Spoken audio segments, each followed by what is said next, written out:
Hi guys, it's Xenia. Welcome back to my channel. So in today's video, I'm going to be doing a dedicated review on the brand new Prada Paradox perfume. So this perfume just recently dropped. The official release date of it was August 22nd, and I think I've been seeing it float around here and there. But I saw it again today and I was like, you know what? Let me actually go on Fragrantica and check out the notes and just see what this perfume is about, because I hadn't actually done any research of it. I had just kind of like seen it in passing here and there, and today I think an ad came up on like Instagram or YouTube or something. I have no idea where it came up. I think it might have been TikTok actually, and it was of Emma Watson, and she's the face of this perfume. And I saw it and I was like, you know what, I'm gonna do some research on it. And after looking this perfume up, looking the notes, seeing, you know, what perfumes were kind of compared to it, I made the decision to place an order and literally buy it like today. Self-control just like flew out the door when I saw those notes and it was compared to some of like my all-time favorite perfumes ever. I was like, okay, I have to do it. I'm gonna buy it. I actually completely blind bought it. Like, that's how confident I was in my decision. I literally placed an order for same-day delivery like 2 hours ago. So this is like a fresh review. It's gonna be more of like, I guess, a first impression review. I mean, I've already smelled it, so I know what it smells like, so I can tell you what I like about it and everything like that. But it's not going to be in-depth or anything because I haven't really had time to test it out. Although in the couple hours that I've been wearing it, it's just as strong as it was when I applied it. So I'm thinking the longevity of this is going to be good. And I have this thing where I know the longevity of perfume is going to be good pretty much the second that I spray it on. I feel like when you have so many perfumes and you're so, I guess, familiar with perfumes, I feel like you can tell by the first spray how long a perfume is gonna last. My impression of this pretty much as soon as I smelled it was, I was like, yeah, this is gonna be a strong perfume. It's giving me strong projection. And so far so good. But let's get into the actual packaging of this perfume. So Prada hasn't actually released a brand new perfume in a minute. They've come out with flankers, but they haven't released just like a brand new perfume. So this is what the packaging looks like. I decided to go for a 1.6 fluid ounce just because I felt like that was like a happy medium. I didn't want to get it too small, but then I didn't want to get the 3.4 because I have too many perfumes. And I didn't even know how well I would like it. Although now that I have this, I really, really like it. And I feel like that opinion is going to stay. Like, there's no reason for my opinion on this perfume to change because I just like how it smells. It smells like some of my all-time favorite perfumes basically all put together in this. And I will tell you guys which those perfumes are. But before we get into that, let me get into the note breakdown of this perfume. So this perfume has top notes of pear, tangerine, and bergamot, middle notes of orange blossom, jasmine sambac, neroli essence, and neroli, with base notes of amber, bourbon vanilla, white musk, and benzoin. So that bourbon vanilla really got me because that's a note that I'm loving in fragrances. One of my favorite perfumes ever has bourbon vanilla in it, which is one of the perfumes that this smells like, which is Valentino Donna Born in Roma, which I have right here. This is a little 1 fluid ounce of it. I also have a bigger size.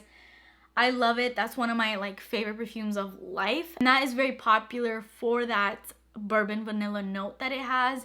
It's just like this sexy take on vanilla. It's like boozy vanilla, so it's not your basic vanilla scent, you know. It's vanilla with a little twist to it, and I can definitely smell that in here as well. It's like this warm, boozy, sexy vanilla vibe, and I think that's what's giving me the vibes of Valentino Donna Born in Roma.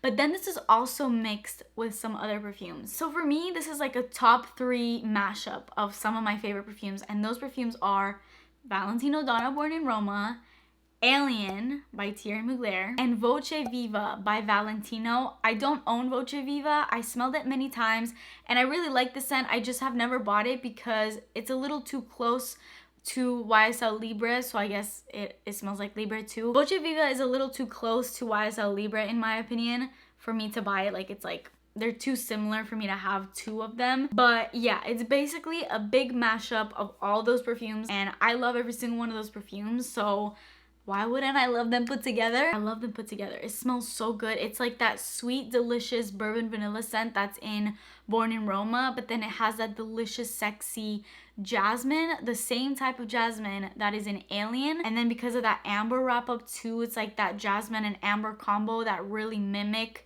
the scent that's in Alien. But I think because of the mixture of the bourbon vanilla, it kind of tones it down, so it's not as like loud as Alien is, which I know is more of a polarizing scent. I honestly don't think this is polarizing at all. Like, I think this is very, very crowd pleasing, and I see this becoming as popular and as loved as Valentino Donna Born in Roma. Like, I really see so much potential in this perfume. Like, I think a lot of women are going to be picking this perfume up. Everything about it is appealing. The packaging is appealing. A lot of people love Prada. It looks expensive. The little pink juice, the smell of it is very feminine, sexy. It's crowd pleasing, but it's also unique. It's not like the most unique perfume in the world, but I think the mashup of it smelling like all those perfumes does create sort of a unique perfume, because it's like it's its own perfume at the end of the day. I do see on Fragrantica that one of the perfumes that this is also compared to is My Way by Armani, and also Givenchy's L'Interdit, which I don't think it smells like either of those fragrances. Like, I don't really get that vibe. Like, I guess when I smell it out the bottle, it does give me slightly a bit of that grapey tuberose vibe that is in those fragrances, but to me, when this sprays out, when it dries down, and just like the whole fragrance as a whole and how it wears, I don't think it smells like those fragrances. I think it smells more like the three that I just talked about. I mean, everybody will get something different out of this perfume, but that's, in my opinion, what it smells more like. It does also have a bit of like a lemony, citrusy sort of thing about it. I can't explain it, and I actually really like it though, because in combination with the sweeter notes, they just balance each other out really well, because this has a lot of bergamot in the top note, so of course that definitely comes out, but really only when it first sprays out, and then it does become like deeper and sweeter and ambery and bourbon vanilla-y. If you're into those kinds of notes, you would love this. If you like any of those perfumes that I just mentioned, you will love this. If you love them individually, I don't see why you wouldn't love them put together. That's basically my full review on Prada Paradox. I really like the name, Prada Paradox, and I love the packaging of it. The all pink box I love the little triangle. I love the triangle shape in packaging. I love that it mimics Prada. It says Prada on the cap. I think it looks really, really cute, and my prediction of this perfume is that I think it's gonna do really, really well, because it is that scent that we are seeing a lot of right now, like Valentino Born in